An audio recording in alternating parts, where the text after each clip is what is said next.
बहुत बहुत धन्यवाद माननीय सभापति महोदय। मैं आपके माध्यम से सरकार का ध्यान अत्यंत महत्वपूर्ण सामाजिक न्याय के विषय की ओर आकर्षित कराना चाहता हूं, जो देश भर में निवास कर रहे कुम्हार, शिल्पकार, प्रजापति समाज से जुड़ा हुआ है। महोदय, कुम्हार समाज प्राचीन काल से ही भारत की सभ्यता का अंग रहा है। ये समाज हजारों वर्षों से मिट्टी के बर्तन, पारंपरिक शिल्प और ग्रामीण अर्थव्यवस्था की रीढ़ की हड्डी के रूप में कार्य करता आया है। लेकिन आज विडंबना ये है कि यही समाज आर्थिक, शैक्षणिक और सामाजिक स्तर से अत्यंत पिछड़ा हुआ है। महोदय, मेरी लोकसभा जौनपुर है। मैंने जौनपुर में देखा है इस समाज की हालत के बारे में कि न पढ़ाई की, बच्चों की गरीबी का अच्छी सुविधा है, न रोजगार की सुविधा है। माननीय महोदय, उत्तर प्रदेश के शासन आदेश संख्या 87/26/3/2014 को माननीय उच्च न्यायालय ने भी आदेश दिया है। और माननीय सभापति महोदय, वर्ष 2005 में तत्कालीन मुख्यमंत्री माननीय मुलायम सिंह यादव जी ने भी प्रजापति समाज को अनुसूचित जाति में रखने के लिए भेजा था और किया था। उनका जाति प्रमाण पत्र भी बनने लगे थे।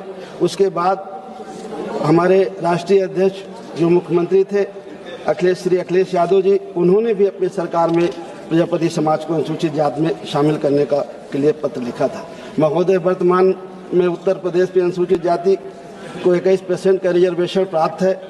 यदि प्रजापति समाज सहित अन्य पिछड़ी जातियों को अनुसूचित जाति में पढ़ने की आशंका उत्पन्न होती है, उनका रिजर्वेशन घटने की उम्मीद होती है, तो मैं सदन के माध्यम से ये निवेदन करना चाहता हूं कि सरकार अनुसूचित जाति के आरक्षण के प्रतिशत को आबादी के हिसाब से बढ़ाए और बढ़ा करके जो गरीब और कमजोर लोग हैं उनको न्याय देने का काम करे। माननीय सभापति महोदय, एक मेरा कागज। माननीय सभापति महोदय, मेरी सरकार से अपील है कि उत्तर प्रदेश में कुम्हार समाज को अनुसूचित जाति की सूची में शामिल किया जाए। इस संबंध में आवश्यक अधिसूचना जारी की जाए। इसके पश्चात पूरे देश में एक रूपता करते हुए इसे भारत सरकार के अनुसूचित जाति की केंद्रीय सूची में शामिल किया जाए।